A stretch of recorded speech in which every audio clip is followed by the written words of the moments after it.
Hello, good afternoon. Happy New Year once again. This is the continuation of the last video that I did on how to apply for a Schengen visa as a first-time applicant. How to make success of your Schengen visa application, because some people find it very difficult to apply to get their Schengen visa as a first-time applicant. In my last video, I gave about seven steps on how to apply for a Schengen visa even as a first-time applicant, and this is just a continuation of that video. I am making this video a bit more detailed because I want you to get all the information about applying for the Schengen visa, and you can do it yourself without consulting anybody if you follow these steps, and you see that it could be easy, and it might also end the nightmare of visa refusal if you have been refused visa, because some people have applied for this type of visa, a Schengen visa, for more than 5 times, and they did not get, they don't even know why they are refused visa. So if you didn't see my last video, you can check and just follow the steps so that you understand from this continuation of this one I'm doing. You'll be able to understand better on how to apply for a Schengen visa. And if you still need more assistance, you can just send me a message and I'll be able to give you assistance on that.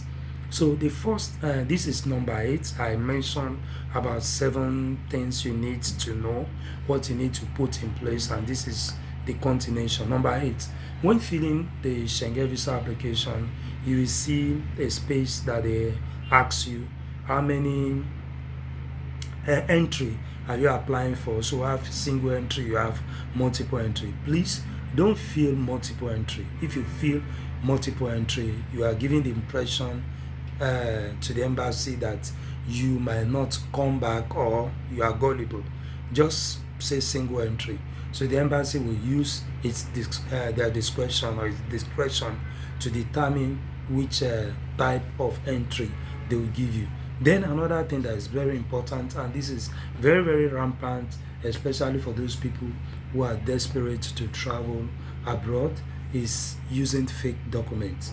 When applying for a Schengen visa, don't use fake documents. I have said it earlier that it's possible you get a visa with a fake document.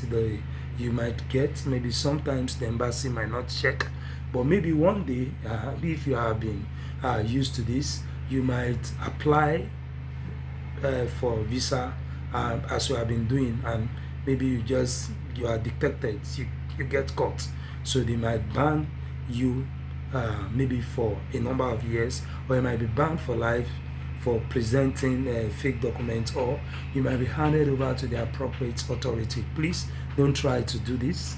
I will not encourage you to do this, because it might not augur well with your application. Then if you have been refused visa, it's also important to say it. Let's say if you have been refused visa in the past 2 years or less, they ask you, have you been refused visa before? Just say yes, that's why I've been refused visa. Even if you don't say it, if the visa refusal is fresh, they will know from their system that you've been refused visa. So to help yourself, why not just say yes, you've been refused visa? Saying yes, saying no does not mean that they will give you visa. Maybe saying yes too sometimes does not mean that they will give you visa. They just want to know if you are truthful. Then another thing, during interview, in case you are interviewed, don't be jittery. Some people, when they are going through visa interview, they are jittery, they are panicking, they are very uneasy. You don't need that. Just be calm, be composed, and just answer the question that you are asked. And the best way to be successful in any visa interview is to get prepared. Just be prepared. There are some embassy you go to that they don't do visa interview. Just submit your biometric. But even with the VFS, sometimes the VFS officers do ask you some questions. So please just be follow respond appropriately and just tell them what they ask you. Then another thing that is very very important is that when going through an interview, or please be calm and polite. Don't be rude, don't be snobbish. Please just answer. Even if you are applying for your visa at the VFS office, be calm and be polite to the VFS officer, because sometimes if you are rude,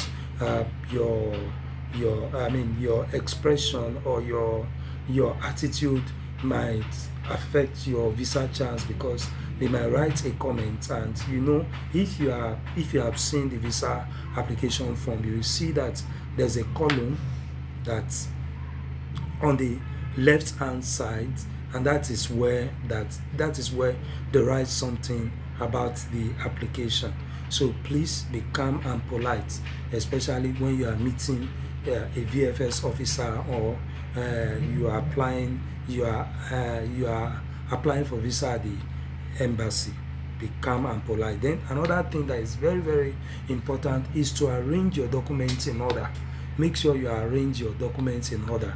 This is very important. The first thing you need to put in front when packaging your documents is your confirmation of appointments, followed by your pay slip, followed by the data page of your international passport, maybe a photocopy, the hard copy of your international passport, then followed by your invitation letter, and followed by some other documents. Your statement of your bank statement should be the last thing. So arrange these documents in order, and there are some embassies that want you to arrange the duplicates of your documents in one side and the originals in one side. So make sure you have arranged your documents in order before going to the embassy. Don't be disorganized. Sometimes this doesn't show that you know what you are coming to the embassy for. Then another thing that is very very important too is to arrive at the visa office at least 2 hours before your interview.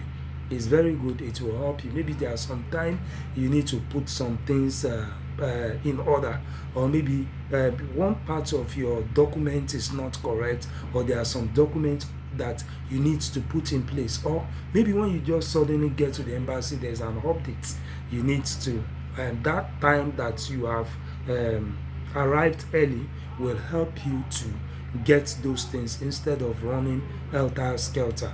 And also coming on time at the embassy will also make you to be calm, make you to be composed, instead of being anxious, panicking and all that. So I hope all this information that are presented here help. So please watch out for the top part and the concluding parts of this video. Thank you very much and have a great day.